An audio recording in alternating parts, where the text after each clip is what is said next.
Statistics Canada says the country's GDP saw an increase of 0.5% in April, beating expectations. Now, this marks the strongest monthly gain since July of last year. CBC business reporter Angie Seth joins me now to break it all down for us. It sounds like a very modest bump, but does it symbolize something? It is rather significant, right? And we're sort of looking at what we've seen the last two consecutive times we saw that drop. So we see that sort of that modest gain, but there is significance around that. Majority of those broad-based industries saw gains, 14 out of 20 of them.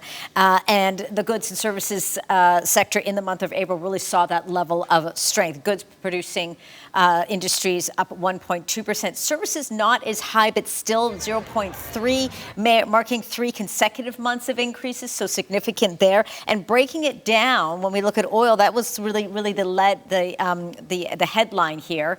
With regards to a jump of 3.7% in production. We also saw an increase in the mining, quarry, and oil and gas extraction. In fact, the largest monthly growth rate since February of 2024. We saw some gains in construction. That's significant. After 4 consecutive monthly declines, we saw some positivity there.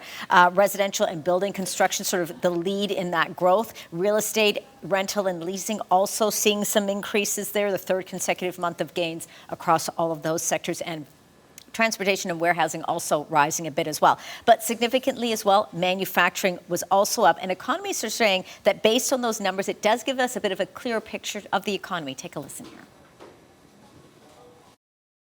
We saw some further improvement in manufacturing activity, which obviously is one of those sectors that's been pretty hard hit over the last year by U.S. Trade tensions, and then also some stronger than expected growth out of the Canadian service sector, which typically is less volatile and probably gives us a better read on what's happening with underlying economic conditions in Canada.